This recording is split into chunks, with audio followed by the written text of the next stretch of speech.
Check, check, check, check. Check, check. You guys hear me okay? Zoomers, hello. Zoom world, I'm looking to see who's there. We're going to do our best to make sure that you guys can hear the questions. Huh? I can't find him on the forms list. You still have it. It's a trick question. What is the escrow instruction now? Well, that's what, that we want to have a paper trail, but if there's no escrow instructions from brokerage to brokerage, that both brokerages is assigned. Because it's really not involved, because the original agreement was broker to broker. Brokerage compensation agreement. That's your new, that's the escrow instruction. The only escrow instructions we have, because the only thing we're dealing with escrow is commissions. So it's like, let's say I want to give, so make a good go through, I want to give up $500, my commission to the buyer, the real estate agent wants to give up $500, his commission to the buyer, like, when you write that, because that's not really. Right. Okay. Let me come back to that. Let's get with Zoom on here. So. Yeah. Okay. So we're going in for a deep dive. And thanks for Zoom. For those that are in class, we're talking about a couple particular forms. So Zoomers, log into the MLS, looking at some of the forms, specifically the ERS, exclusive right to sell, or hardly known as listing agreement. Todd had just asked a question, and Claire had asked a question about this. Okay. So for years, we had escrow instructions that were broker, right? And where we could kick back. In one instance, I just said, okay, we're under contract. Agents are looking at contributing subdivision, and Todd had mentioned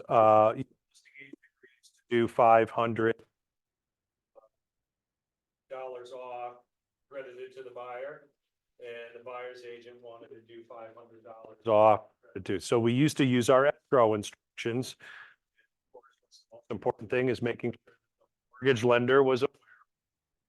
Okay, so now, let's use that scenario. So I'm going to say, escrow instructions still exist? Yes, it is the real estate brokerage compensation agreement. That is the new escrow. That's why past few weeks, I wish I could just refer to it as escrow, because brokerage compensation agreement, it's just easier to say. So that being said, well, the question is, if you're under contract, a buyer and seller are under contract. I'll pick on Todd and Claire. Claire will be the buyer. First thing I'm going to ask you is, the buyer broker fee, how is it being paid? Is it being paid Between the brokerage compensation? seller's broker is paying, basic buyer's compensation.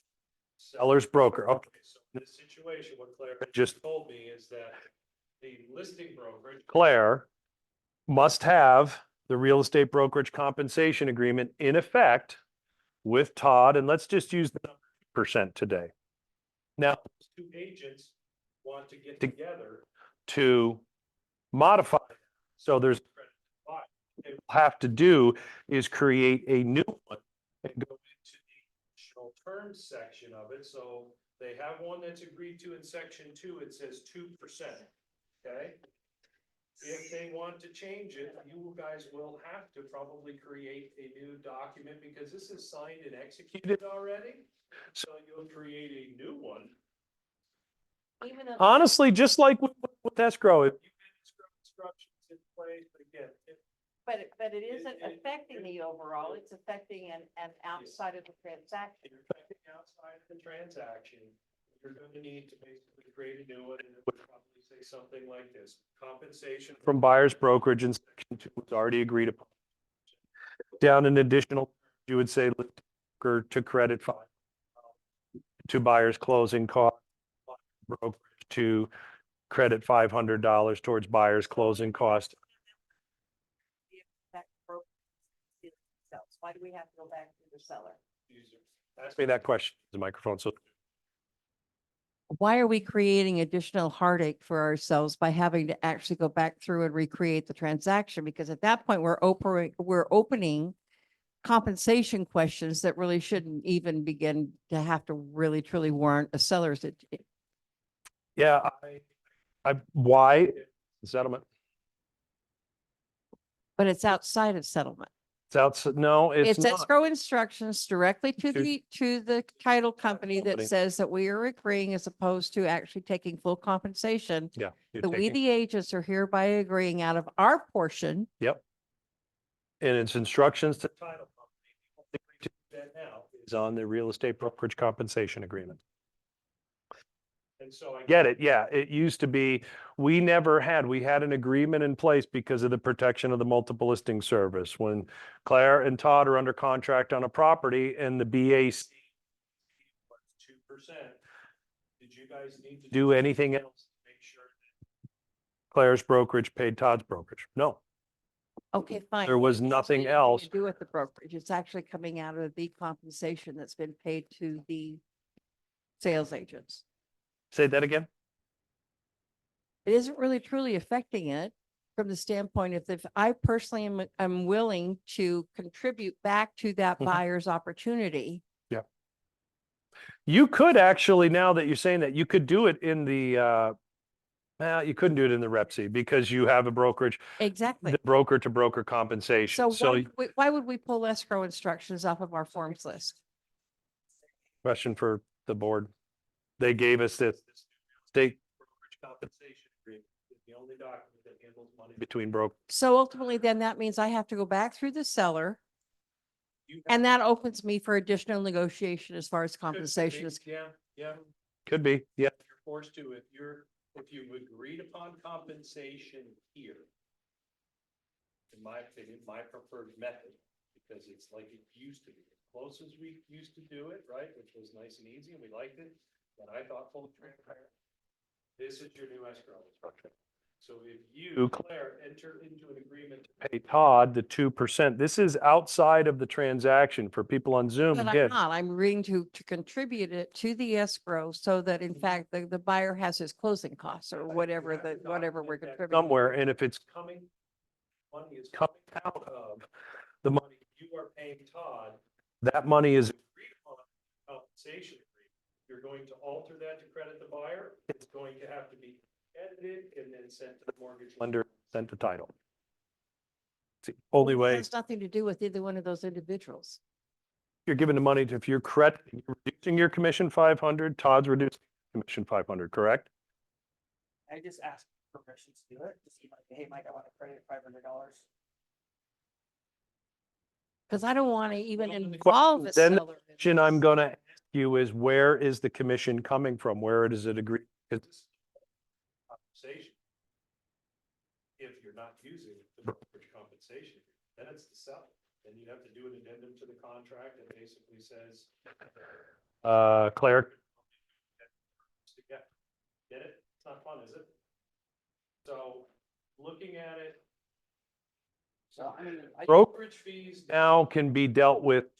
We grew up and we learned it that as a buyer's agent, how do we get paid? We always, there are some exceptions, brokerage payment addendum that's been around for For years. sale by owner. But there was a difference. or for sale by, we got paid directly from the listing brokerage.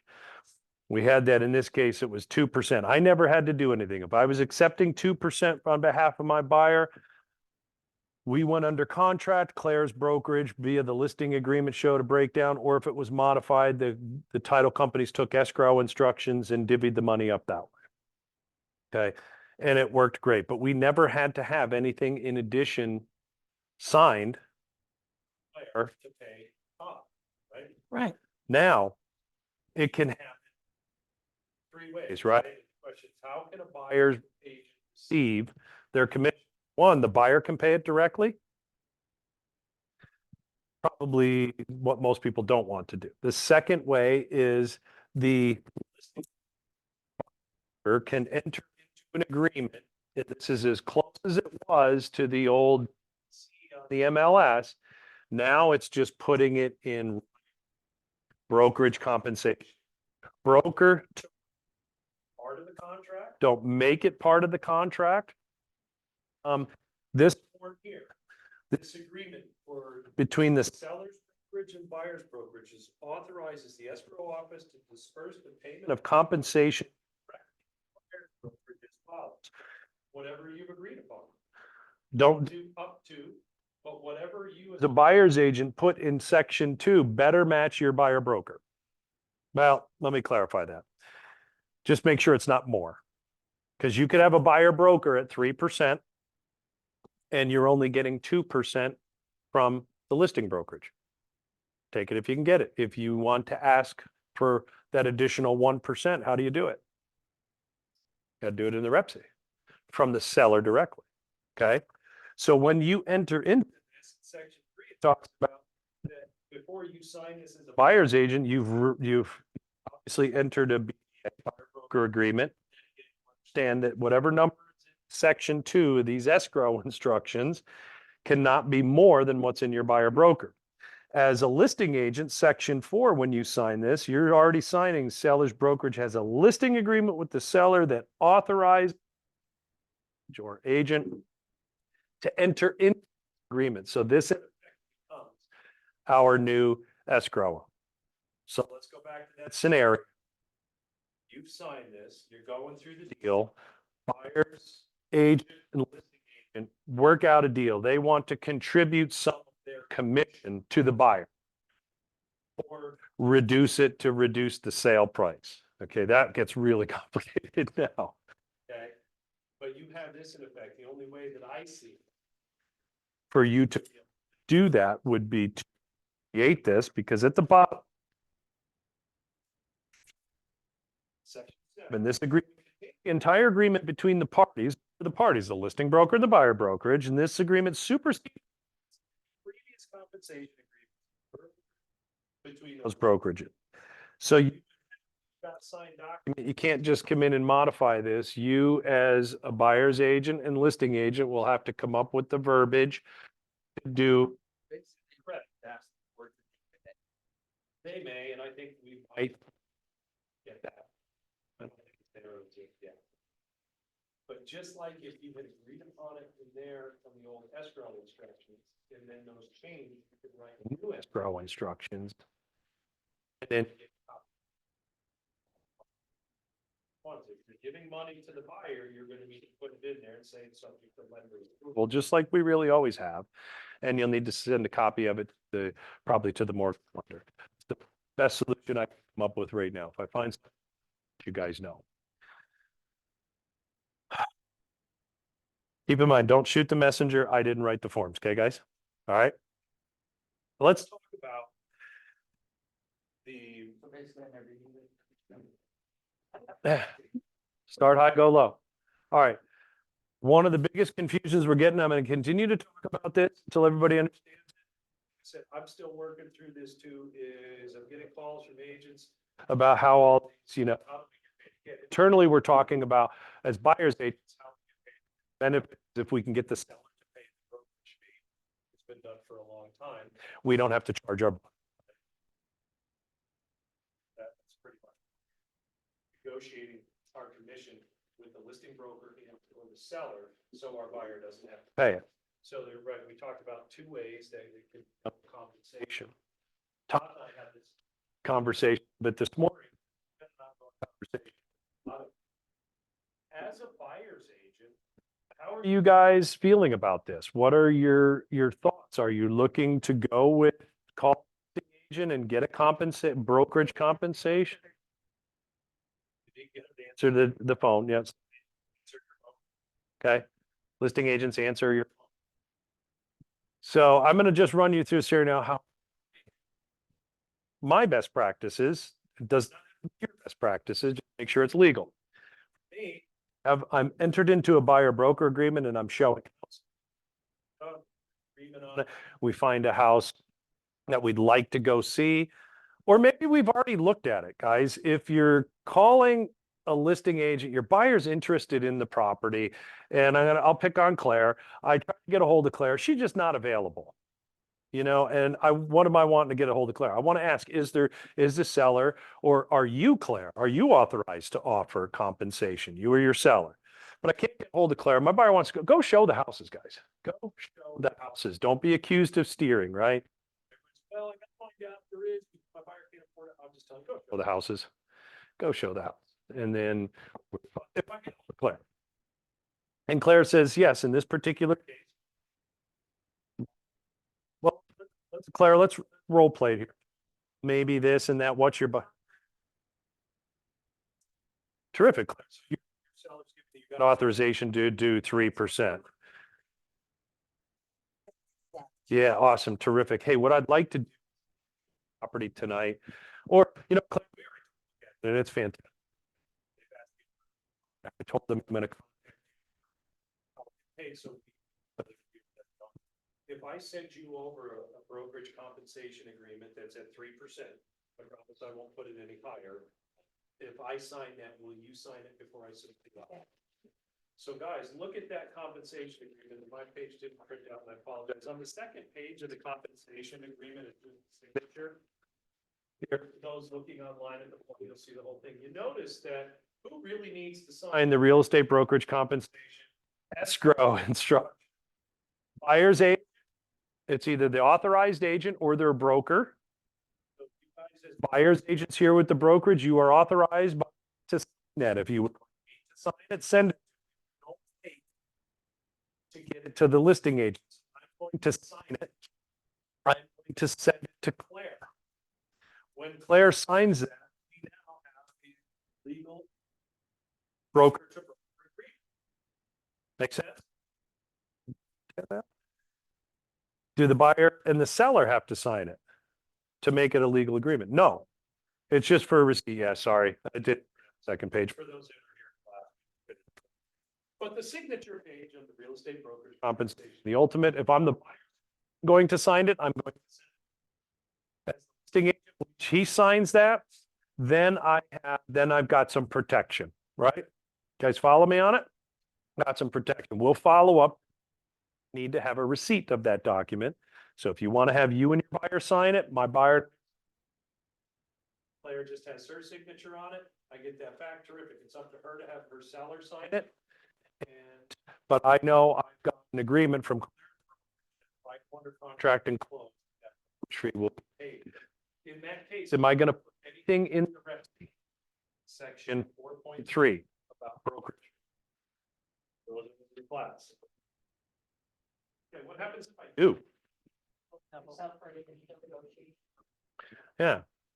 So, and everybody in here, if you have broker to broker compensation agreement, we're outside of the transaction like it has always been. We agree, I can make that offer. And at closing, if we end up at closing, Claire, my brokerage, the company will look at that, and that's what we pay. Now, if I'm a little nervous and I don't have not anybody in this brokerage, okay? But don't assume that the other agent you're working with knows this stuff as well as you guys do. But if through the offer, got my brokerage compensation agreement already signed, I'm cool. Wow. Real estate brokerage compensation. Oh, I want to make sure I get paid. Or just put 2.5 there. Better to be redundant than to. Oh, yeah.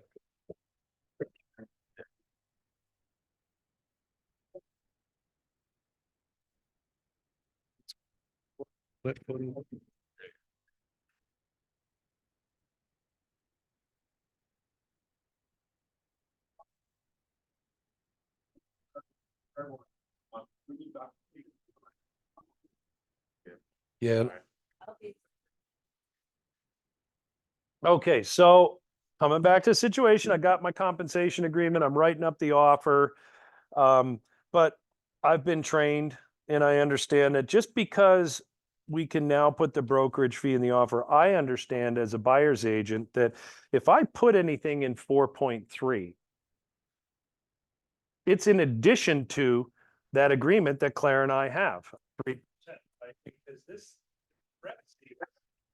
not dealing with Claire's brokerage, we are dealing with the seller. So I just want you to understand, if you have a compensation agreement in place and it is enough to satisfy what you have on your buyer broker, you do not put commission anywhere else. You don't need to. Put zero in. I'll even complicate it more for you. I called Claire. She said her seller's only offering 2%. Great, I'll take 2%. I send my brokerage compensation / escrow agreement over to Claire, has 2% on it. She signs it. Terrific. My buyer broker is for 2.5. I discussed with my buyer, the listing brokerage has agreed to pay 2%. The other 0.5% would be your responsibility. And they say, Mike, you're just the best guy in the world, man, but I don't have the money to pay. Say, thanks for the compliment. Okay.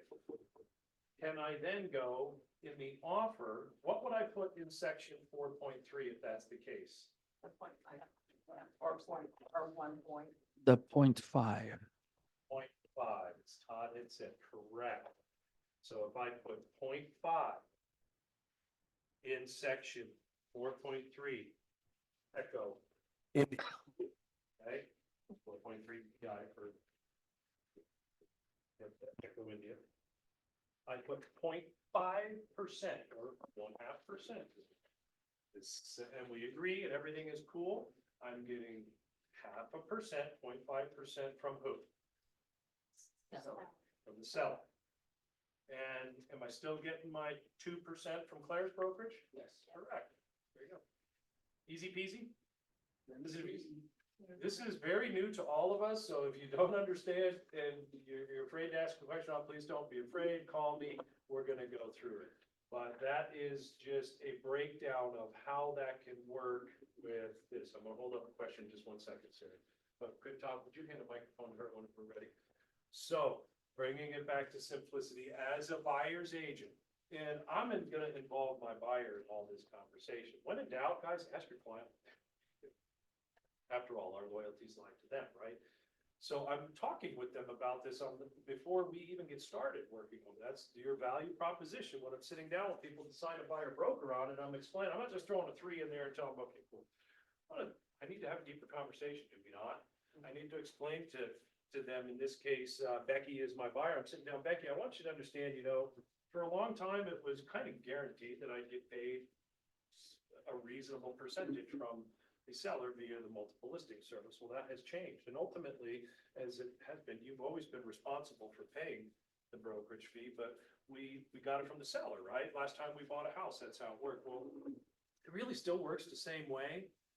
It's just a little bit different. There's kind of no guarantee. So as your agent on your behalf, I'm going to do my best to negotiate that fee we agree upon here on the buyer broker. And it can happen in a couple ways. I can negotiate with the listing broker if the seller allows that to get my fee paid, or it may actually just go right into the offer. Okay. And I'm going to do my best to negotiate that up as high as possible. I'm willing to work with you. I can't agree to an open-ended. I can't do, anywhere from 1 to 3 or up to 5%. It's not allowed due to the settlement. I don't want to be accused of fraud, but I'll work with you on it. Make sense, Becky?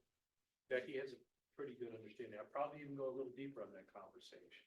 If you're not having conversations like that when people are signing a buyer broker, it's going to come back to bite you. Becky and I get along. Our clients usually like us, right? They're an advocate. They want a win-win in this, and at the end of the day, they probably don't want to come out of pocket to pay you. I think 99.9% of the time, we will get a satisfactory brokerage fee from either the listing broker or the seller, right? It's going to be subject to the terms of the offer. So if we're having those conversations with them when we get into these properties, and I call Claire out, and Claire says, Mike, sorry, I have no authorization from my seller. You'll need to put it in the offer. I can have an easier conversation with Becky, can I not? When she finds out how she wants. So, a little recap on that. Sarah has a question. Microphone, please, for Zoom. The Zoom people can't hear you. Zoom, you can't hear me? Apparently. Yes, I can hear. You're okay? You can hear? Okay. Check, I was check, just check. getting texts. What Aaron gave? We can't hear him over the mic. Can you hear me at all? I can just hear as if you are talking very, very quietly, but it's not through the mic. And that's turned on. The sound is going in and out.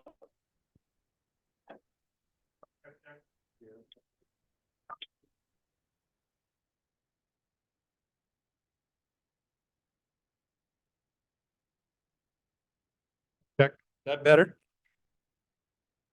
Sorry if I blew your eardrums. Sounds good so far. Siri thankfully is going to be my designated Zoom person, so people on Zoom, I'm gonna give Siri an opportunity. How is this now? Is this better for Zoom? Testing 1, 2, 3. Seems to be. Okay. Siri, do you want to ask your question and then? Oh, okay, that was it. All right, great. So let's keep the microphones out to the audience. Hey, Zoom, my Zoomies, and I'm sorry, I can't really see everybody's names on there, but any people on Zoom, do you follow that on how to get paid as a buyer's agent? Any questions on it? Comments? I have a question. Yeah, So I had my buyer broker and the addendum signed before August 17th, okay, but now we still haven't found a house, but they think they might be putting in an offer this weekend. They're kind of waiting to see how the weekend goes. okay, And if that happens, I've had the initial conversation back when we got the addendum signed, but I don't know how to broach the subject again, because I feel like they kind of need to be reminded that it's going to be different. And I'd like to see, since we're still kind of in this transition period, do you have, because I love the script that you just kind of ran through. Do you have one for those that they're not sending a brand new buyer broker, they still have the old one, but now we're finally getting ready to do it and it's probably going to look a lot different.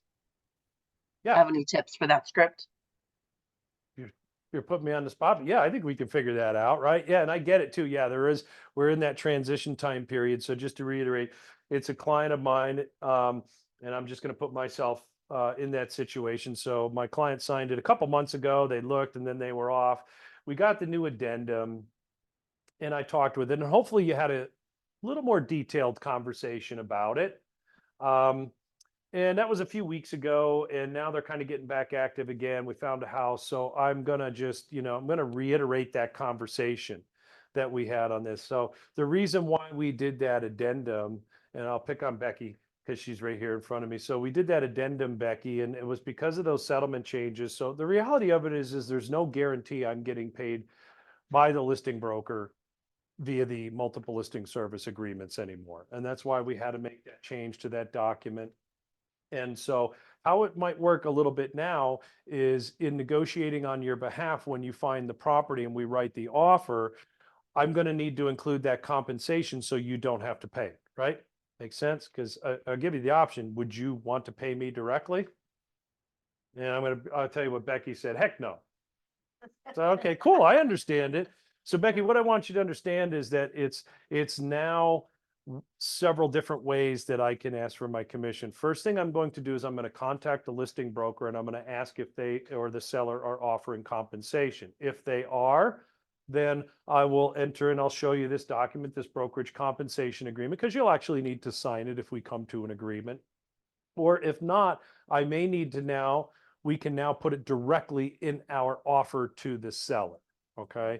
And I think based on my experience and talking with other listing agents over the past few weeks, that most sellers, a high percentage of sellers, are willing to consider the compensation of a buyer's broker, just as they have for a very long time. Of course, it's always going to depend on the offer, right?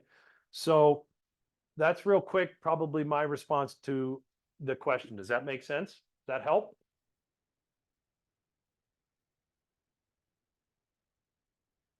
Hopefully. All right. Todd, did you have a? Well, I was just gonna say, Thank you. You're welcome.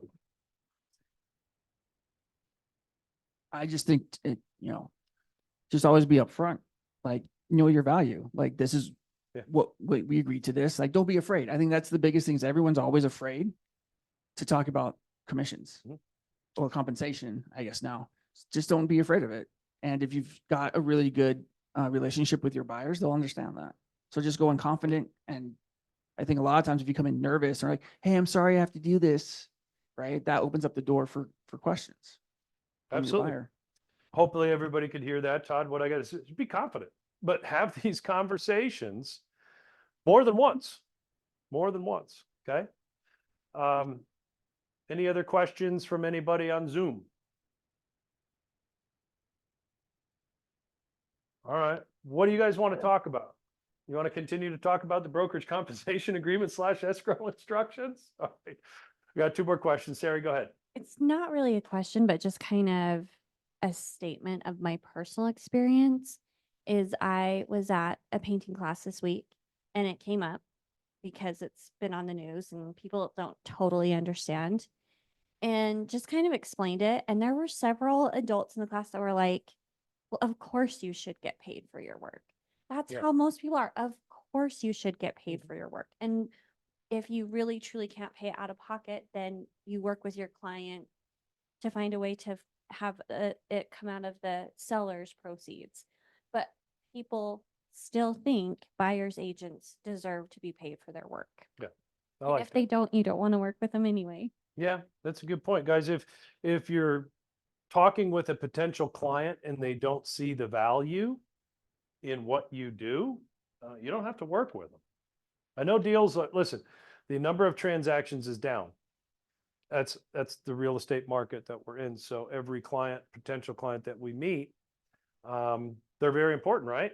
And as they should always be. But there are times when we get real busy and we're really worried about picking up new clients. But we're going to just have to have deeper conversations with people, which is going to lead me into talking with people about what you haven't met yet, but they want to go see a house. But before I do that, Todd had his hand up for a question. Well, I was just going to say, I think it'd be valuable to talk about what we discussed on the phone today about if you have the compensation agreement signed by your seller, but Okay. the buyer just puts it in the contract. Yes, good question. Thank you for the reminder, Todd. So we're going to come back a little bit to this scenario, which is happening a lot, and I'll kind of mimic it a little bit. So, okay, I'm representing a buyer. Todd, keep me on track with this to make sure we hit the right point. So I call Todd and I ask Todd, are you or your seller offering compensation? Todd, what is your answer? Yes. Yes. Can I ask how much? 3%. 3%. Terrific. Okay, terrific. And then I go back as the agent and I talk to my buyer and they're like, yeah, let's get an offer written up on it. And I got in my head that Todd is just, and I'm not real familiar with this compensation thing that everybody's talking about, or broker. And I'm like, okay, well, I talked to my buyer and I have 2.5% on my buyer broker. So I just put it in the offer. Todd said he'd pay 3, so cool. I know I can't take any more, right? Because we cannot. Can you take more than what is on your buyer broker? Will broker Mike allow you to take more if it's on your buyer broker? No. But I just write it in the offer and I send Todd an offer, and in 4.3, I put 2.5%. We negotiated and we go under contract. And correct me if I'm wrong, Todd, did we talk about do you have any liability for it? Yeah. So the question was, if they put 2.5 in the REPC, then we talked about, and I have the escrow instructions for 3%. So if you send that over, and now if you go in the contract, but then you send over your escrow instructions, now you put your seller at 3.5. Yeah, 5.5. Yeah. So let me clear this situation up for people on Zoom. So back to it. I called Todd.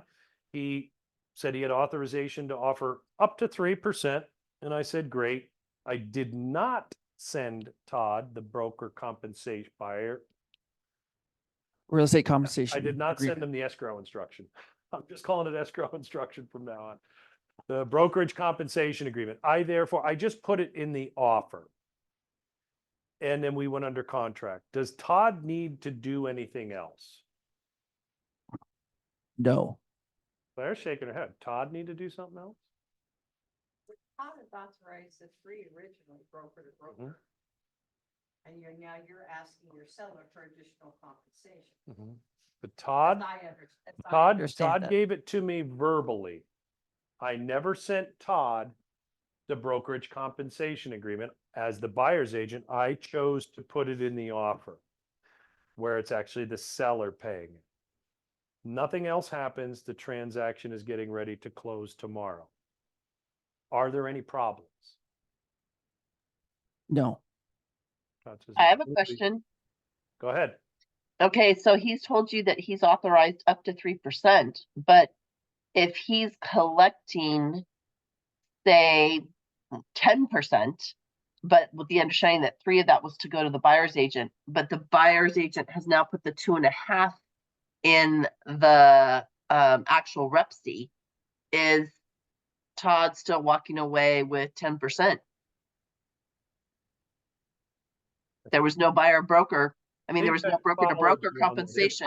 If Todd put 10% in section 2.1 of the REPC, yeah, Todd's getting paid 10%.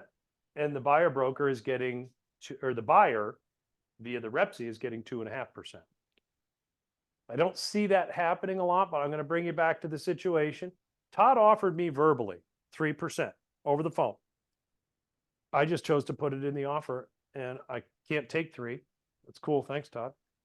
But I can only Why can't you go back to your buyer and amend your original buyer broker? That is a great thing. Could you do that? No. According to Curtis, no. No. Nope. Don't amend your initial buyer broker agreement. Only down, not up. If it does, you're opening yourself up to, in that case, and I'll pick on Claire. If Claire did that, did the addendum to it, and the extra 0.5% comes into the brokerage, I can't pay Claire that extra 0.5%. And the record of it will be there. And guys, you think class action attorneys are all over us and going to try to weasel their way in and find out what we're doing to manipulate this? In Claire's case, and I know Claire would never do this, but it would open her up to fraud and violation. You would remove all protection from anything you have, and probably the brokerage from the settlement. You're going to get accused of fraud. And does E&O cover fraud? No. No. So great. I'm glad you brought that up, Claire, but no, you cannot. So back to the situation. Do we have a problem if Todd gave me a verbal of 3%, which tells me in section 2.2 of his listing agreement, he's got 3% there authorized by the seller, but I, as the buyer's agent, just put 2.5 in the offer, and they've signed it. We've gone under contract. It's getting ready to close. Are there any potential problems there? Tell me what. Claire says, sure. I think your seller would be liable for the 2.5. Yep, seller's paying the 2.5 in the offer. What about the 3% that's in section 2.2 of the listing agreement? If the buyer's agent never signed it, it's not valid. Right. Let's look at it. Section 2.2. Authors of, this is the ERS, the exclusive right to sell. People in class here have a copy of it. Section 2.2, authorization to offer compensation to buyer's brokerage. The company is authorized to advertise or other communicate that the seller and or the company is offering to pay compensation to a buyer's brokerage. In Todd's case, he told me it's set up to 3% of the gross acquisition price. So hang with me here for a second, guys. The only way that 2.2 becomes a charge to the seller is if Todd enters into real estate brokerage compensation agreement with another broker. In the case where I wrote the offer to Todd, he offered 3 because he had authorization to. I chose not to take advantage of that with a buyer, with the compensation agreement. I figured it was easier as an agent. I didn't know, so I just put 2.5 because that's all I could get paid in the REPC. Never signed anything with Todd. We're going to closing. We don't have a problem. Todd's seller is paying the buyer directly 2.5%, which is less than what was authorized, but they're not paying that, if that makes sense. This is 2.2 is only between a buyer brokerage and a listing brokerage. Best way to look at it. The only way that Todd's seller would be liable to pay What's in section 2.2 is if Todd and I had a what? Real estate compensation. Real agreement. estate brokerage compensation agreement. So follow me here. I called Todd, he offered 3. I said, Todd, I can only take 2.5. So I'm gonna, and buyer's agents take the initiative. If the listing agent tells you what the cooperation is, you have all the information. You know the buyer's name, you know your brokerage's name, you know the listing brokerage's name. What don't you know for that brokerage compensation? Owner's name. Owner's name. What if it's, I can't make it, it says something is E and D something. I don't know what the tax record is. Can you just put owner of record? Yes, you can put owner of record. I can sign it. I'm sending it to Todd. Todd signs it. I have a brokerage compensation agreement for 2.5%. But back to what we talked about before, I kind of don't know what the heck I'm doing because I haven't been to any classes. And I put 2.5% in the rep C. Everything's good and blah, blah, blah. Todd kind of just didn't pay attention to it. Not that Todd would never do that.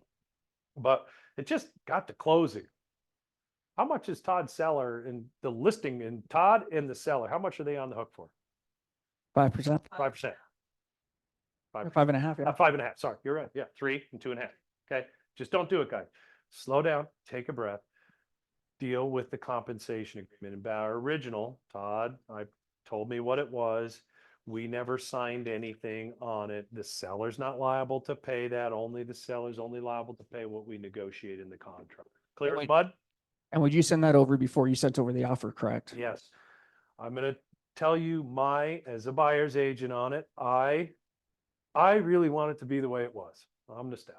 I liked it for a long time. I didn't mind if I had a buyer broker, and for me personally, I'd always signed them at 3%. Did I negotiate with people? Yeah, but in general, my fee was 3%. And if I showed properties and I looked at it, and in some case I got paid 2.25%, a lot of times I just took the 2.25%. There's times where I could have negotiated to have my buyer pay a little bit more, or I could have years ago, even up to like 5 years ago, could have asked the seller to pay more. But I like that. I was like, well, at least I know I'm getting 2.5 and my buyer doesn't have to pay it. So that's a win for my buyer. So I really want things to be the way they were, but they're not. So for me personally, if I'm going to call Becca, I'm going to get to you in just 1 minute. I'm going to tell you what I am going to do myself. You can choose to do it out. I'm going to call the listing agent. It might be before I show the house. It might be after I show the house. So I'm going to show the house as my buyer wants to see, but it's pretty easy to shoot Claire a text and a call. And if I am told that they are authorized to offer up to, or Terry, I asked Terry, how much you offering? Ask me how much my buyer broker is. Share with me your buyer broker. Yeah, I'd be happy to share that with you, Terry. I can't send a copy of it because it's private contract, my buyer, but I have a buyer broker with them for 2.75%. Is that within the range of what you're authorized to offer?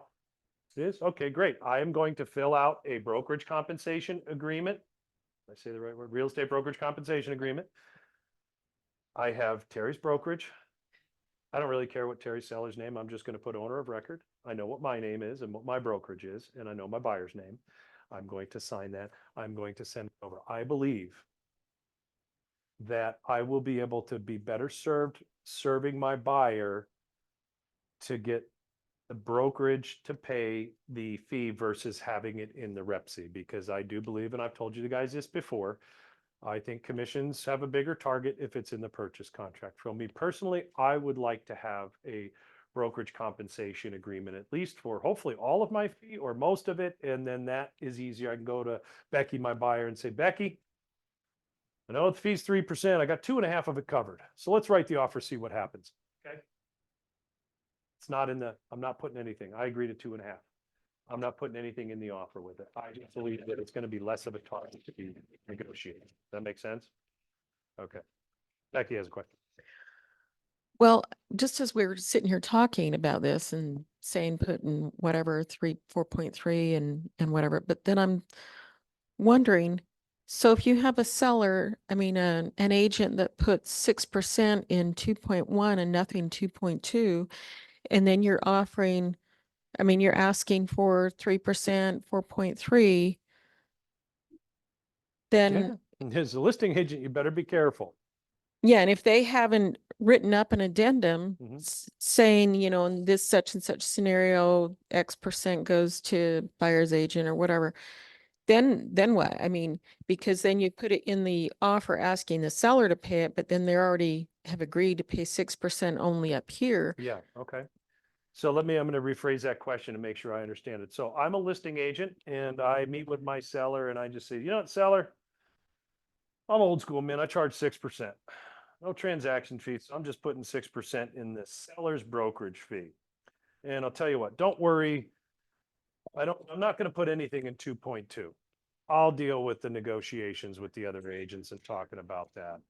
And we'll deal with the offers as they come in. So I put 0 and 2.2. Okay, you can do that, guys. You better have a good explanation and talk to detail about this with your client. If that's the case, then does that seller giving me authorization to talk anything about compensation that they will pay? Either coming out of my portion of it or that the seller will pay it. If there's 0 and 2.2, you best not be talking about it because you're going to be breaching your fiduciary duties, right? Because this is there's compensation to a buyer's brokerage, okay? Could my seller give me permission and just say, yeah, I'll do the 6% there, 5%, and we'll just see what the offers come in, guys. Do an addendum to the listing agreement and have a conversation with your seller and document what you're talking about on how you're doing it. I would caution against that because, yeah, I would just caution against it. But Becky, is that what you were saying? If I had that 6% in 2.1, 0 in 2.2, the buyer makes an offer and asks for 3% in 4.3 of the REPSI. The seller accepts it. The seller is on the hook for 9%. You might not have meant it that way. You might be thinking, well, that's half of that 6. And fine, you could do it, but you better be doing an addendum to it and clearing it up and being real transparent with your seller. Right. And I can see some agents not really thinking it through. And Yeah, think it through. Thank you, Becky, for that. It Well, reminds can I- me of what we talked about when this first document came out, that if I put 6% in 2.1 and I put 3%, because I'm like, okay, yeah, it's like the old form. I put 6 up there, I put 3 down here, and then, yeah, all is kosher. And then we read section 2.3 when we realized I wasn't going to do that. That's fine. But at some point, somebody's seller was going to read that and realize you put me on the hook for that. And that's a breach of your fiduciary duties of honesty, loyalty, reasonable care, probably at most. So we've got split. And hey, guys, good news, right? What are we expecting? We're going to have a new listing agreement here, hopefully fairly soon, which is going to help us clarify this. So thank you on that particular. Can I bring up- and if we are submitting an offer and we don't put it on 4.3, but we put it the broker compensation agreement thing, then that listing agent is fine and the seller is fine if No. they've got 6 up here. No, they are not. No, if you're doing, If I they've guess got 6 up if they here, got 6 up there, technically, as a buyer's agent, if they sign that brokerage compensation agreement, you're probably fine, but man, that's a little muddy in that explanation with the Because seller. if you read the compensation agreement form, section 4, it says Yeah. it's what is in the listing agreement. What's in the So if the 3.1, listing yeah, agreement is 0, yeah. then the payment is 0. It's gonna be, it would probably, some of this stuff, guys, will probably work out. We've all made mistakes in our contracts and stuff, and it didn't harm either party, and we closed deals on. We're still gonna have that. I'm just gonna try to train you the best is split your numbers in the listing agreement. okay. And be very careful if you're not putting anything in there with compensation. Todd, that's a real good point on it. I'd be hard pressed to say, as a buyer broker, if you signed it, I'd probably have some teeth. Because if you didn't have anything you had 6% in your. Right. Well, why I thought about this, because there's an agent here that told me he's going to do 6 at the top, 2.1 and 0, 2.2. And I'm like, we may have this scenario. Yeah, you could. And in that case, if I'm the buyer's agent on that and I sent that over to the listing agent and he signed it and we had that, that's an agreement between brokerages and I would probably be able to accuse that listing agent they'd be in violation of it because it says right in the brokerage compensation agreement, as Todd pointed out, that the listing broker has permission Now, Right. could you get permission from your seller without having anything in there? Yeah. So here's my thought. If you're going to be doing it that way, you're not going to do cooperative compensation. You're going to keep all your commission in section 2.1. Have a very detailed conversation with your seller on how they want to do that. And what happens if you're asked to get into a brokerage compensation agreement? Because again, it's the seller's choice. Yeah. As an agent, we have the duty to explain it to them. So it's not, so But it's I'm- very I'm clear, hoping not that- clear as mud to them. They all know and understand they've got to have an addendum to their listing. Yes, they need to have an addendum to their listing agreement. So I'm not here to tell you what you can and can't do. I'm just trying to tell you best practices and be very careful. These are all new forms to all of us. So I want to run one other thing Todd and I talked about in that scenario where I called Todd as the buyer's agent. Todd said 3. And I said, cool, I'm going to do the real estate brokerage compensation agreement. I sign it, fill it out. I zip it over to Todd. Meet with my buyer. I says, cool, we're covered. We don't need to ask for my fee in the offer. I write the offer. There's nothing in 4.3. I didn't use the other addendum, and we go under contract. And everything's cool. We're getting ready. Title company sends over the settlement statements or the CD as the buyer's agent. I look to review them and I don't, can we see the seller's side of it? I don't see any brokerage fee. Oh, it must be a mistake. And I called Todd and Todd doesn't answer his phone. Can't get a hold of Todd. Client's got to close. Do I got a problem as a buyer's agent? Yes. What's my problem? The Nicole says agreement, I'm not getting paid. Correct. correct. Correct. The agreement was I'm never signed. really banking on the fact that Todd is a good guy and is going to have my back. But again, if Todd did not sign, the listing agent does not sign the brokerage compensation agreement, or if you send it over with the offer, can they accept the offer and not sign the compensation agreement? Could Todd's seller give him instructions to do that, even though he told me he was going to do 3? Could his seller say, offer is a little less than I thought, so buyer can deal with their agent on it. Let's accept the contract, and Todd don't sign that compensation agreement. Yeah, Mike's not getting paid on that one, guys, unless Todd's really cool. Well, was there anything agreed to? Was it in writing? You did not do your fiduciary duty to yourself. I didn't do Todd's good point. As a buyer's agent, I didn't do my fiduciary duty to my buyer. So I'm going to be helping them and I'm going to be doing it for free. And then when I come in and talk to myself as the principal broker in here, say, it's not fair. It's just, it's unethical. Todd, I want to file an ethics complaint against Todd. What I'm going to tell myself is, show me where it is in writing that you had the compensation agreement signed. So I don't have it. You sure you don't have a compensation agreement signed? No, I don't. Guys, don't put me in that situation and tell me, I'm sorry, I can't do anything. Todd, it's not doing anything wrong. If it's not in writing, it doesn't exist. I will say this will probably help you know who are the ethical Mhm. agents and who are Yeah. not. Well, can a seller, could Todd be like, listen, man, I agreed upon this, and could Todd's seller say, no, the offer's too low?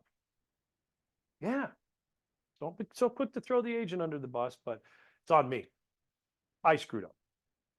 My buyer's still going to get the house. I'm not getting paid.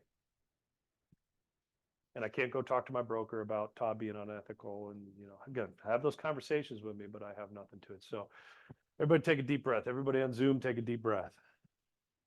It's just different, but it's all these nuances. And the reason why I keep having these conversations, and I'm learning from you guys too, about how does this operate? Just be careful as a buyer's and a listing agent. Look out for each other as agents. Don't assume that the other agent you're working with has a great grasp on this, that like those agents that, flip side, Todd, I send them over the escrow instruction and Todd doesn't sign it, and then they throw nothing in the offer on it. As an ethical agent, I'm probably going to call, hey, I got your offer. My seller has changed their mind. They don't want me to sign the other agreement on it. I represent the seller. You do what you want to do. If you want to resubmit the offer or counter us or something, right?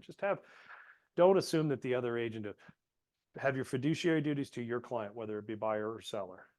but we also have reasonable care, being nice to our colleagues, okay? Nicole? Okay, so it sounds like the real estate brokerage compensation agreement is the safest way to go to get paid. It's my Right. personal opinion, yeah. But if you do put it in the Rep C in section 4.3, Mhm. is it one or the other? You can't do both, Yes, right? well, you can do both, Okay. but guys, just be very careful.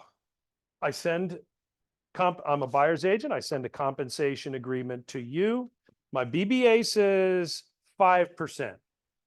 I call Nicole, are you offering cooperative compensation?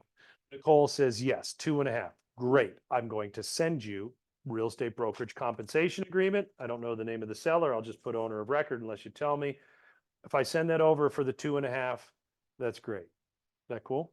She signs it. I got 2.5 locked down. And you don't put anything in the Rep C in the offer. Well, if my buyer broker's at 5%, I'm taking 2.5 from you, and then I'm going to write the offer on behalf of my buyer, and I'm going to ask your seller to pay 2.5. Let's pretend I did that. I have a brokerage compensation agreement signed for 2.5%, which means if we close, your brokerage is paying me 2.5%. And then I put in 4.3 EI, I put 2.5%. My buyer sees my value. We've been working together for 12 years. They finally want me to get paid. I write a really good offer. We write it 20 grand over asking price. And your seller's like, yeah, and you're doing your net sheet and saying, well, I'm already paying them 2.5, but this is a really good offer. And they're asking you for 2.5. Can we do that? Yeah. How much is the buyer broker getting paid if you accept my offer and I have 2.5 in 4.3? 5%. 5%. It's up to your client. I could ask it for 2.5, and I need my other 0.5%. I'm at 0.5%, just like we talked about, getting from the brokerage. Where's the brokerage getting their money? The listing brokerage from the seller. But you're paying it to me, and I can. So can it be done both? Yes. Just be careful if you do it that way. I would prefer it to be done in one or the other. You guys follow Curtis Bullock on Salt Lake Board of Realtors? I love it now that Curtis is kind of just doing it and he's not allowing comments on it. Curtis had given those explanations. Go back and I go back and I keep rereading and rereading. Yes, you can. We can still do both. Just be careful. Don't put either client as a listing agent and a buyer's agent. Just have an understanding of it. There's two ways we can deal with it: broker to broker. And what's that like, broker to broker? Like we did for, I'm at year 29. I won't ask anybody else what year, but 46. But, since the advent of the MLS with cooperative compensation, broker to broker, sorry, long answer to your question, but me personally, I would much rather talk with the listing agent and get it. But if I asked you, Nicole, is your seller offering any compensation? No? Okay, I appreciate that. We're gonna go show the house. And well, Nicole, do you think they'd be open to it? Did you have a conversation? Do you think would it freak your seller out if I put it in the offer to ask for them to pay it? Is I that- mean, you can try. Okay, We can see what happens. okay, cool. What am I gonna do as a buyer's agent? Put in the offer. Am I gonna send Nicole? I guess you could, maybe she sign it, but we're communicating, we're talking a little bit. It might even be via text, but do sellers have to offer cooperative compensation? No. Do you need to explain to your sellers that they do not need to do that? Yes, you better be. I think that most will, my experience. But that conversation, in that case, no, I'm gonna go show the house. I'm gonna talk to my buyer about it, and then we're gonna put it in the offer. Perfectly clear. Everyone. Is anybody up there on Zoom got anything to add? Any questions that are not related to this NAR settlement stuff? I'm just grateful you do it over Zoom because I'm sick and I don't think anybody wants to be around me. I'm not sure. I just heard grateful about Zoom. Okay. Thank you for staying home. But yes, guys, I'm going to continue through team meetings to look at any new changes in it. I mean, we know the basics of the changes. We haven't really been talking about those addendums, right? The addendum to the old buyer broker and the addendum to the new buyer broker. They're still required if you weren't under contract by I'll probably say the 17th. I think in command it's saying the 6th or 7th, but I'll look at it on a case by case basis. Those are still in effect for you to get paid if you eventually end up going under contract. So just make sure you got those addendums. And actually, I do have a question that's not related to this. If, Yes, wait, hold on. Todd says he has a question that's not If- related to NAR settlement stuff. so Cool. if I wanted to give back my whole commission to a buyer, is there a form I have to fill out? Do I just email you that? If you want to give your whole commission back, and that's a great question. So first thing I'm going to want to know is you're giving it back to them before the transaction closes, right? Because Correct. can't really do it other. I'm going to ask you, Todd, who's paying the brokerage fee? What if you're capped? No, I mean, who's paying your brokerage? Oh, the builder. The bill, is it in a broker to broker brokerage compensation agreement, or is it in the REPSI, in the purchase contract? Probably in the Repsy with the builder. Okay, so if it's in the REPSI, and because builders have brokerages, can a builder brokerage enter into compensation? The reason why I asked that is say, okay, so in what cases you're saying you probably need to do an addendum to the real estate purchase contract, and both buyer and seller need to sign it and put the verbiage in there that buyer's agent, assuming you've already negotiated, let's call it 15,000, just a flat fee, $15,000 commission. You'd need to do an addendum to the REPSI that basically just says buyer brokerage fee that was negotiated in section 4.3 shall be credited to buyer at closing, subject to lender approval. Okay, that's how you'd have to do that. If it was in the brokerage compensation agreement, it's what we started our conversation off with today. That's an escrow instruction. You would need to get modification from that and send it over and say, listen, I know we've got a $15,000, because can we do flat fees, guys? Yeah, absolutely we can. It's either percentage or dollar amount. I got to amend that original because I'm going to be kicking back my full commission to the buyers. My sister's buying the house on it. So I'm going to redo that escrow, because it is an escrow instruction. It just doesn't look like the old one. I'm going to redo that. That just says the buyer, listing brokerage is paying my brokerage X, but in lieu of that, we're going to credit that to the buyer towards closing. So you just put that in the additional terms on Just that. put that in additional terms. Good question. I can keep going if you guys have got questions, anybody on Zoom. And again, anything not related to the, all right. Hey, one thing I did want to, because it was talked about, is oral contracts and stuff. And I'm going to come back to that situation, try not to confuse everybody too much, but where Todd and I were talking about, Todd is the listing agent, I'm the buyer's agent. I call Todd and I asked, Todd, is your seller cooperating? And Todd, like he did before, he said, yes, 3%. And again, I choose not to as the buyer's agent. Your mic went out. Mike went out? Okay, I'll try to talk into there. So I choose not to do the real estate brokerage compensation agreement. Again, I put the 3% in the offer. That's what my buyer broker is in this case. It's 3%. I put it in the REPSI at 4.3.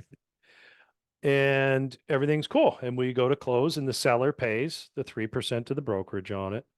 Does Todd have any liability because he gave me a verbal? As a buyer brokerage come and say, you know what? Man, I just really, and that seller was just awful. And we finally got the deal closed. And I know they paid to 3%, but Todd told me, and even texted me and emailed me that he was offering 3%. We never had anything in writing. Is Todd liable for that 3% because of an oral contract? I'll make it real easy on you. No. You might have an attorney that could. So guys, if you're a listing agent and you make an offer of compensation to a buyer's agent via email, via text, via whatever, put it on the key tag to the house, mow it on the lawn. We're talking about.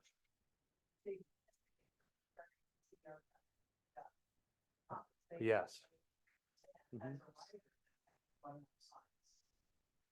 Yeah, and you guys, you can do that, but come back to real quick, and I want to talk a little bit about how we can advertise buyer broker fee. In that case, no. If it's not in writing, it doesn't exist. So Todd doesn't. So as a listing agent, don't be, oh man, I told him, and then they put it in the offer. You're good. You're good. The only time you're going to be paying as a listing agent or listing brokerage is if you enter a compensation agreement that's signed by both parties. Already got the compensation. Yeah. Now it's being included. Yeah. You're going to know. Yeah, exactly. Yeah, you're gonna car and clean it up. People are gonna be making mistakes. When in doubt, call me. When in doubt, just pause. If you gotta blow by a deadline to make sure, or hey, we're supposed to respond to this offer, we want to accept it, we're not quite sure. Pause. Call me, call somebody that has a good understanding on it, okay? I'm always available to help. Sometimes I'm not available, like when I'm sleeping. Talking about BBC, okay? I touched on this a little bit, and if somebody needs to go and you're off Zoom, go ahead. But remember a couple months ago when we knew these changes were coming and we were thinking about every way, how are we going to communicate this BBC and this, we're going to tell everybody, shout it from the hilltops. I'm one of those. Anybody notice now, if you're following some of the forums or the listing agents are like, well, it's because of these little words that say up to. There's authorization of compensation of buyer's brokerage says up to 3%. So if Claire calls me and as a listing agent says, what happens if I say, Claire, we're offering 3%, but her buyer broker is only 2%. Did I just violate my fiduciary duties to my seller? I don't know. Maybe. And so because of that, we're seeing a lot of, I think, listing agents now are like, I'm going to hold off on what I'm going to say. And rightly so, being careful in my, what if, this, that. That's a tough one. I don't think it's going to happen. I would really like it if they remove the little words up to on there. I don't know if that's going to happen. Let's assume it doesn't. Guys, everybody's going to have a differing opinion. Should I say it? Should I? You show me yours, I'll show you mine type of stuff on buyer brokers and all that. And let all that argument happen on the Facebook groups. Okay. Have conversations with it. If I ask Terry's like, well, yeah, I do, but I don't want to violate. I said, Terry, I'm buyer's agent. My buyer broker is 2.5%. My buyer broker is 1.75%. Is that within the range of what you're authorized? Great. I'll send it over. Terry, my buyer broker is 4%. Set in a range that you can tell me. Terry can say, well, yeah, I'm authorized up to 3. Mine's 4. Will you show it to me, Mike? Will you send me over your buyer broker on it? How dare she ask that question? It's a private contract between me and my buyer, and I'll never send it over. Okay, that's my response to it. Maybe should I call my buyer? Maybe I should call my buyer and ask them what they think about that request and explain to them that I'm working on behalf of you to get this fee covered by the listing agent has a certain percentage that they can. Would you mind if I disclose to them or if I sent them over a copy of the first page of it just so they can feel comfortable and they're not violating their fiduciary duties? And my buyer looks at me and says, Mike, I could care less. I don't even know what you're talking about and I could care less. Can I get this house? Should I maybe consider sending the snapshot of that to Terry? Might make her feel good that it's at 4, she's offering 3. She's going to feel better that she didn't violate. You guys see, you follow me on that conversation? Can I say, I'll show you mine if you show me yours? You can say that. It's system that is now forced. Thank you, Claire. The system is now forcing us to have conversations that we didn't have to have before. And we're talking about our fees and how do I get paid? How do I get paid? Internally, yeah, we're talking about that, guys. But what are we doing? I'm fighting for my buyer to get that feed so they don't have to pay it. Just like it's always been in my best interest with it. They have to pay it. Ultimately, what we're seeing with our moving and our finance costs and all of the other things that we're seeing there, it's not literally financially possible for them to even move forward to purchase a home if we add that on it. Microphone. They don't get this. So I'm going to reiterate what Claire said is, and if on Zoom you didn't hear that, but what Claire was saying is, yes, we're fighting for our buyers to help it because everything is so expensive. You know, it's very tough. Buyers may not be able to pay you if the seller doesn't, right?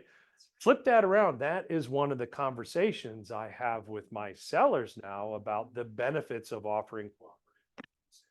Well, my whole feeling is that now is we actually create a competitive advantage with our sellers, because you are going to have sellers that are going to say, I'm not paying a damn thing. Yeah. You know, if they're of that mindset, Yeah. great, don't sell your house. Benefits of cooperative compensation. They don't have to, but we have to learn our scripts and dialogues and conversation with that. I'm going to take another question here, but I want to just come back to that. I'll show you. Be nice, be careful, talk to your clients. Listing agents, I'm having a deeper conversation about what section 2.2. Mr. and Mrs. Seller, this is an authorization to offer compensation to buyer's brokerage. And we've talked about the benefits, and you've sold 5 houses with me before. And every time we did that, we offered 3%. I know this says up to, and the reason why it's up to is because a buyer's agent cannot, or buyer broker cannot receive more than what they've agreed to with the buyer. I don't know what that number is. I could ask, I may not find out. But as your listing agent, in fact, I'm probably going to do an addendum to my listing agreement, and I'm going to say that number there's a small chance it could be less, but I would like you to give me authorization to offer 3%, not up to. If we get a really good offer, you know, if we get a lower offer, et cetera, we can deal with netting you more money inside the offer. But on this compensation agreement, I'd really like you to be specific with me. How do you want me to advertise that? Do you want me to put that on a sign rider on there? Because I don't want to do up to 3%. It's too confusing for people. I want to offer out an exact amount. So I'm going to edit this. Do you understand that, Mr. and Mrs. Seller?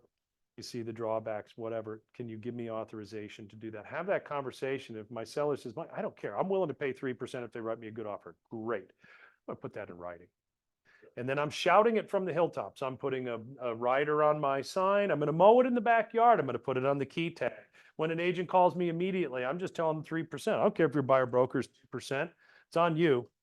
You're the one that's going to get sued, not me, if you take that extra money. And maybe, just maybe, if you're doing it the right way, when the escrow agreements go through and your buyer broker is only 2%, my seller's going to get back a 1% on it. That's cool. But I'm just sticking with that 3. So I'm having that conversation with my sellers. You do it how you want. Todd, you're good.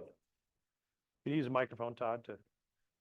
So to clarify, so if I'm going to put on my own website, seller offering 2.5 buyer compensation, I really should be writing seller offering up to. Yeah, you should.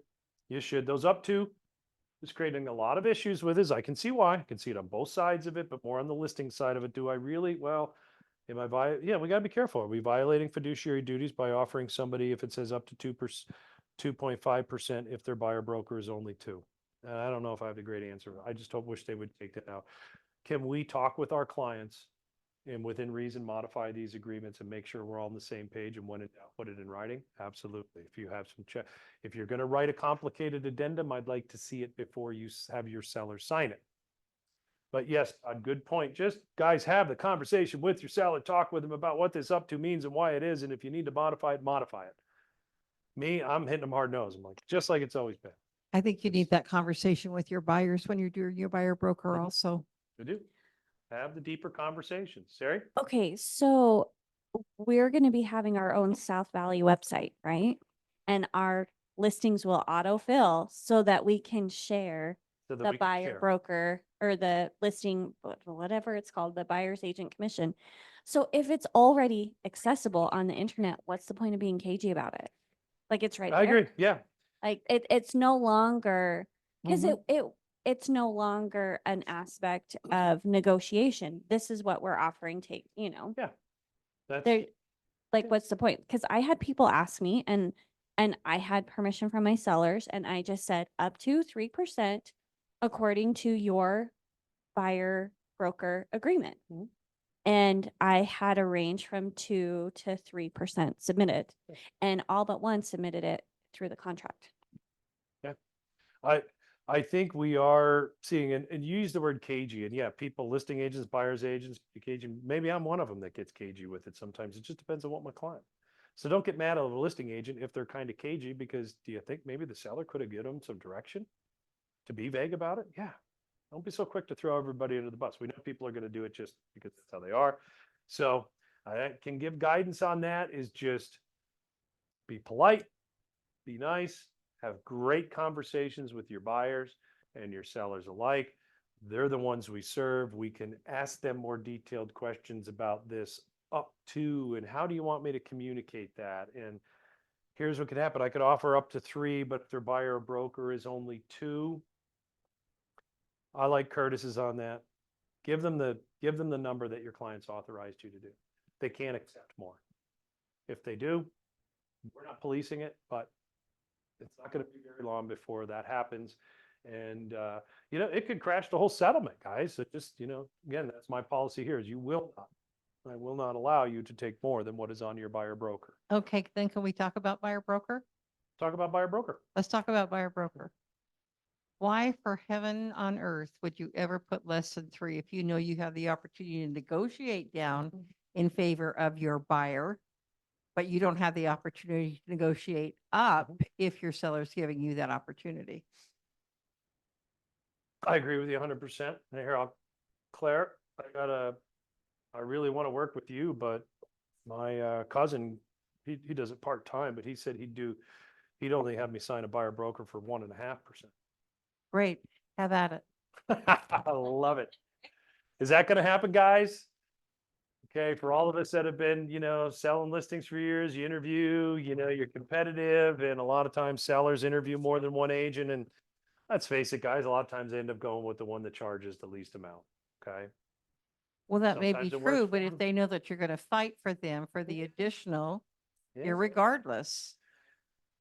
It happens with sellers. It is now going to happen with buyers. And I completely agree with Claire. I would say, guys, whatever your maximum fee, because you cannot go up. And the word value comes to mind. As a listing agent, I've taken listings from people that would have paid less brokerage fee, but because I showed a value of why they should pay what I charge. It's the same. It's no different now with buyers. So figure out what your value proposition is, and you need to be better. We Well, at need to this be point better where than you we've can ever give been. 101 reasons why you're of value to them. Mhm. And only from the standpoint of the seller, I think your conversation also should be, what was the benefit to you when you purchased this home? There you go. Yeah, And- both ways. And to go Love it. along with Claire's point about, someone asking you to negotiate your to go down. I think Erica Hernandez, I think had a great answer. She's like, well, you're hiring me because you want me to be a great negotiator.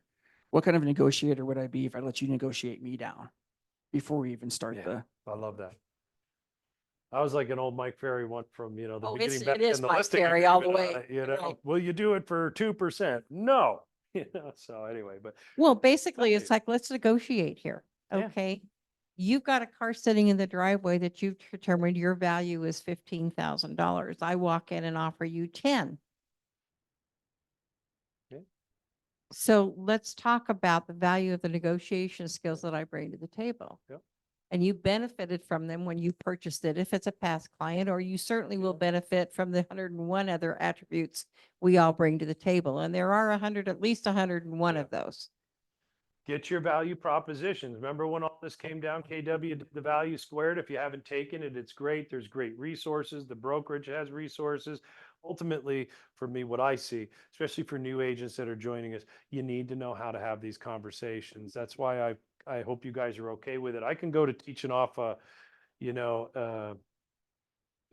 reading the form on here, but I love these conversations of, Mike, what do I do if this happens? What do I do if this happens? And what happens if this happens? So I'm enjoying having these conversations. Are you guys getting benefit? Zoom people, are you getting some benefit out of these conversations?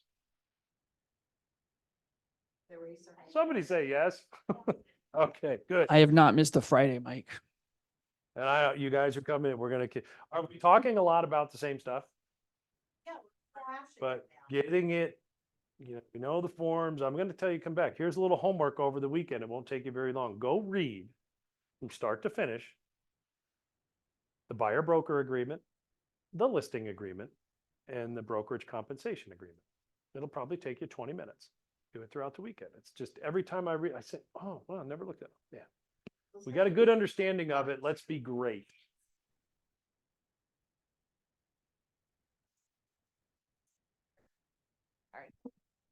It has come up so many times in non-real estate situations, this whole thing, how the lawsuit, how it's changed at the dentist's office, at the orthodontist, at my painting class, anywhere I go outside of work, I am still talking about this all the time because people don't understand. They only are getting the scary headlines. Yeah. And there's no more follow-up of information. And so it's really comes down to the same old thing it's always been of educating your client on what's Absolutely. going on. Yep. Be Or the upfront dentist. with people, have those good conversations, and there was a lot of, I don't know, fake news or whatever, but I had somebody, I met with a young couple this week that I know, and we're talking about selling their house, and I just asked, out of curiosity, what have you heard from, yeah, sellers don't have to pay fees anymore. Like, okay, so let's talk about it. And we talked about it. And they're, oh, okay. So nothing's really changed a whole lot. I said, no, might be similar, a little more negotiable or something, but the reality is the process is still the same. So if you don't know how to have that conversation, can you practice it? Can you role play it with other people? Yeah, I'd probably recommend you do that. Claire, final thought, and we're going to wrap. What's really interesting to me is the headline from yesterday afternoon that came out at Inman is one of the plaintiffs in the NAR suit is now opening a flat fee real estate company. Yeah. Perfect. Yeah, you're right. Okay. Oh, Claire said one of the lead attorneys has opened a flat fee brokerage on it. Great. Yeah, that's terrific. Guys, let me ask a question. If anybody who's been in the business more than 5 years, okay, most everybody, even who's been in the business more than 90 days, pretty much everybody here, right? Okay. Have discount brokers and flat fee brokers existed forever? Yes. Yes. Are they going to exist in the future? Yes. It's an option.